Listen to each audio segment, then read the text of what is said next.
Welcome back to our channel மாணவன் ஆசிரியர். இதோட நம்ம என்ன அப்டேட் பார்க்க போகிறோம்னு பார்த்தீங்கன்னா 10th standard Tamil public examination March ஏப்ரலுக்கான கவர்மெண்ட்டோட அஃபிஷியல் ஒரிஜினல் கொஷின் பேப்பர் தான் பார்க்க போகிறோம்.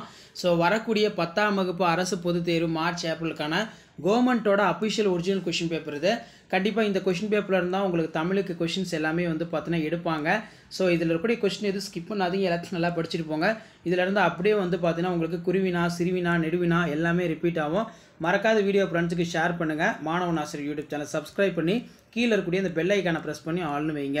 ஸோ இதில் பார்த்தீங்கன்னா நமக்கு விடைக்கேற்ற வினாக்கள் அமைக்க, அதேமாதிரி மண்ணும் சிலம்பும் மணிமே கலை வடிவுமே முன்னும் நினைவாய் முடிதால வாழ்த்துவோமே, இந்த கொஸ்டின் எல்லா எக்ஸாம்லேயுமே கேட்பாங்க.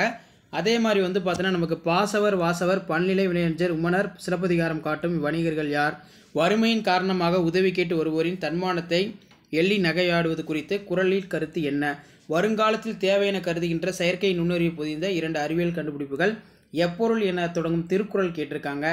அதே மாதிரி ஒரு மதிப்பெண் வினாக்கள் எல்லாம் கேட்டிருக்காங்க, நல்லா பார்த்துக்கோங்க. மறக்காத வீடியோ ஃப்ரெண்ட்ஸுக்கு ஷேர் பண்ணுங்கள். கவர்மெண்ட்டோட அஃபிஷியல் ஒரிஜினல் கொஷின் பேப்பர் இது. அதே மாதிரி குறள் வெண்பாவின் இலக்கணத்தை எழுத, புறத்திணைகளோட எதிரெதிர் திணைகளை அட்டவணைப்படுத்துக, அடுத்து பார்த்தோன்னா உரையினைப்படுத்தி வினாக்களுக்கு விடை தருக. ஜூன் முதல் செப்டம்பர் வரை தென்மேற்கு பருவ காற்றாகவும், அக்டோபர் முதல் டிசம்பர் வரை வடகிழக்கு பருவ காற்றாகும் வினாக்கள் கொடுத்துருப்பாங்க. அதுக்கு வந்து பார்த்தீங்கன்னா நீங்கள் விடை அளிக்கணும். இப்போ இந்தியாவுடைய முதுகெலும்பு எது அப்படின்னு வந்து பார்த்தீங்கன்னா கேட்டிருக்காங்க. ஸோ இந்தியாவின் முதுகெலும்பு வந்து பார்த்தீங்கன்னா விவசாயம். ஸோ அதே மாதிரி கீழே வடகிழக்கு பருவக்காற்று வீசும் காலம், இந்தியாவிற்கு தென்மேற்கு பருவக்காற்று கொடுக்கும் மழையின் அளவு எல்லாமே வந்து பார்த்தீங்கன்னா கொடுத்துருக்காங்க. ஸோ இந்தியாவுடைய முதுகெலும்பு வந்து பார்த்தீங்கன்னா வேளாண்மை, அதான் வந்து இங்கே கொடுத்துருக்காங்க. ஸோ இந்த மாதிரியும் உங்களுக்கு வினாக்கள் கேட்பாங்க. சங்க இலக்கியங்கள் காட்டும் மரங்கள் இன்றைக்கும் தேவை என்பதற்கு சில சான்று, புளியங்கன்று ஆழமாக நடப்பட்டுள்ளது. இதேபோல் இளம் பயிர் வகைகள் 5 தொடரில் அமைக்க, ரொம்ப ரொம்ப இம்பார்ட்டன்ட், அடிக்கடி கேட்கக்கூடியது.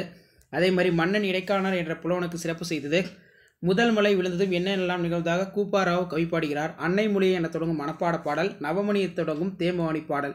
அடுத்து பார்த்தீங்கன்னா அன்பு மரணம் உடைத்தாயின் இல் வாழ்க்கை பண்பும் பயனும் அது, குரட்பாவில் பயின்று வரும் அணியினை விளக்கி எழுதுக. நெக்ஸ்ட் வந்து பார்த்தோன்னா தோட்டத்தில் மல்லிகைப்பூ பறித்த பூங்குடி, வருமுலையில் ஆடு மாடுகளுக்கு தண்ணீர் தொட்டியில் குடிநீர் நிரப்பினால், வீட்டிற்கு வந்தால் சுவர் கடிகாரத்தில் மணி பார்த்தால், இப்பத்தியில் உள்ள தொகைநிலை தொடர்களின் வகைகளை எழுதுக. அடுத்து கருவியும் காலமும் செய்கும் அருவியும் அழகீட்டு வாய்ப்பாடு, வள்ளுவம் சிறந்த அமைச்சருக்கு உரிய இலக்கணம் நமக்கு பொருந்துவதை குறள் வழி விளக்குக. சிலப்பதிகாரம் மயூர் பார்க்க வணிக வீதிகளை இக்கால வணிகர்களோடு ஒப்பிட்டு எழுதுக. பள்ளி திரையில் கிடந்த பணப்பை உயிரியுடன் ஒப்படைத்ததையும் அதற்கு பாராட்டு பெற்றதையும் பற்றி வெளியூரில் இருக்கும் உறவினர்களுக்கு கடிதம் எழுதுக. உங்கள் பகுதியில் ஏற்பட்டுள்ள கடும் புயலில் சாய்ந்துவிட்ட மரங்களை அகற்றியும் பழுது அடைந்த சாலைகளை சீரமைத்து மின்கம்பங்களை சரி செய்து தருமாறு மாநகராட்சி ஆணையருக்கு கடிதம் எழுதுக. ஸோ இதான் வந்து பார்த்தீங்கன்னா 10ஆம் வகுப்பு தமிழ் அரசு பொதுத் தேர்வுக்கான கவர்மெண்ட்டோட அஃபிஷியல் ஒரிஜினல் கொஷின் பேப்பர். காட்சியினை கொண்டு கவி உணர்வு கொடுத்துருக்காங்க. இதுக்கு ரிலேட்டடாக ஒரு 5 பாயிண்ட்ஸ் எழுதணும்.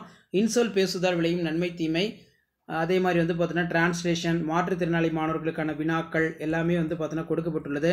தமிழின் சொல்வனம் பற்றியும் புதிய சொல்லாக்கத்திற்கான தேவைகள் குறித்து தமிழ் மன்றத்தில் பேசுவதற்கான உரை, ஜெயகாந்தன் நினைவு சிறப்புதல் வார இதழ் ஒன்று வெளியிட இருக்கிறது, அதற்கான சுவரொட்டி.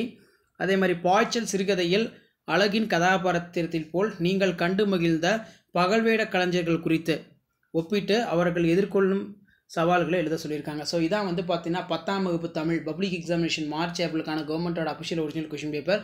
ஸோ மறக்காத வீடியோ ஃப்ரெண்ட்ஸுக்கு ஷேர் பண்ணுங்கள், சேனலை சப்ஸ்கிரைப் பண்ணுங்கள். தேங்க்யூ.